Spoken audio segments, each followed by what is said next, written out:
আজকের রেসিপিটা একটু ভিন্ন রকম। যদিও দেখছেন কেক, তবে কেকের রেসিপি এটা নয়, এটা হচ্ছে কেকের ক্রিমের রেসিপি।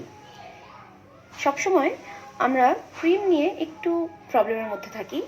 বাটার ক্রিম করব নাকি বয়েল আইসিং করব নাকি হুইপ ক্রিমগুলো ইউজ করব।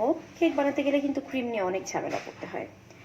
তো আমি চেষ্টা করেছি একটা ক্রিমের রেসিপি দিতে, যে ক্রিমটা খুব সহজেই বাসায় হাতের কাছে আমার ফ্রিজে যা আছে তাই দিয়েই করতে পারি।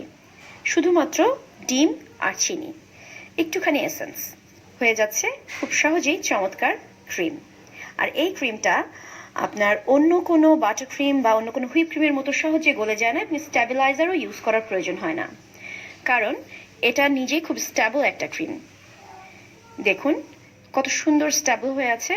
ভিডিওতে যাওয়ার আগে বলে রাখি, যদি আমার ভিডিওটা আপনাদের ভালো লেগে থাকে তাহলে অবশ্যই সাবস্ক্রাইব করবেন, পাশে থাকা বেল বাটনটি অল করে দিন, তাহলে নেক্সট ভিডিওর অপশন পেয়ে যাবেন। আর লাইক শেয়ার করার জন্য অনুরোধ রইল। চলুন দেখি কি কি ইনগ্রেডিয়েন্টস প্রয়োজন হচ্ছে এই কেকের ক্রিমটা তৈরি করতে।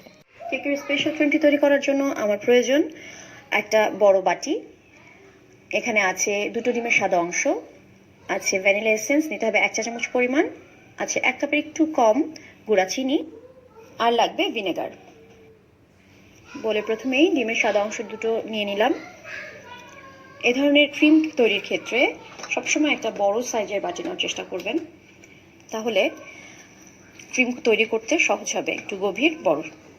এর সাথে আর দিয়ে দিয়েছি 1 চিমটি লবণ আর 1 চা চামচ পরিমাণ ভিনেগার।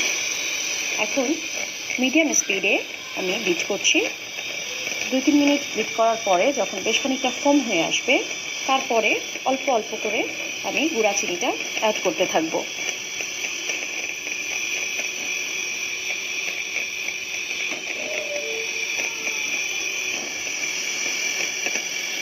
এখন বেশ খানিকটা ফোম হয়ে এসেছে। এই সময় আমি একদম অল্প অল্প করে চিনি দেব এবং অনবরত বিট করতে থাকবো। একটু একটু চিনি দেবো, আবার বিট করতে থাকবো। বিটার মেশিনটা কিন্তু এই সময় বন্ধ করব না। এটা কিন্তু কনফেকশনারি যে চিনিটা কিনতে পাওয়া যায় আমি সেটা ইউজ করছি, অর্থাৎ আইসিং সুগার বলে। বাসায় শুধু নর্মাল চিনি যদি আপনারা গুঁড়া করে নেন সেটাও হবে, তবে তার সাথে একটু কর্নফ্লাওয়ার মিক্স করে নিতে হবে। 1 কাপ চিনির জন্য 1 চা চামচ কর্নফ্লাওয়ার নিলেই যথেষ্ট। তবে যদি কেনা আইসিং সুগার ইউজ করেন সেক্ষেত্রে আর কোনো কর্নফ্লাওয়ার আপনাদের প্রয়োজন হবে না। এরপরে কিন্তু আমি প্রথম দিকে বিটারটা মিডিয়াম করেছিলাম, এরপরে কিন্তু হাই স্পিডে আমি বিট করছি চিনি দেওয়ার পর থেকে।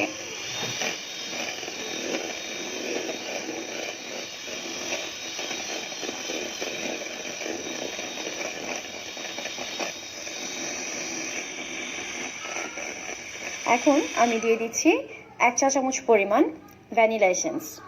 ভ্যানিলা এসেন্স দেওয়ার পরে আর বেশিক্ষণ বিট করা লাগবে না, কারণ আমার ক্রিমটা প্রায় হয়ে এসেছে। ওভারবিট হয়ে গেলে আবার ক্রিমটা নষ্ট হয়ে যাবে, সেজন্য ওভারবিট করা যাবে না, এটা খেয়াল রাখবেন।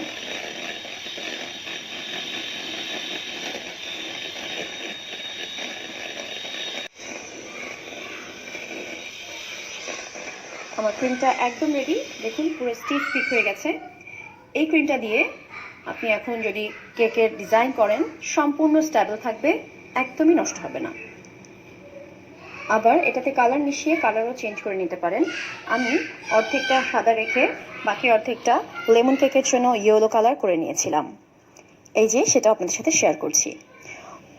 এখানে কয়েক ড্রপ কালার দিয়ে অল্প কিছুক্ষণ জাস্ট মিশিয়ে নিলেই কালারটা সুন্দর চলে আসবে এবং আপনারা কেকের ডিজাইনও করতে পারবেন খুব সহজে।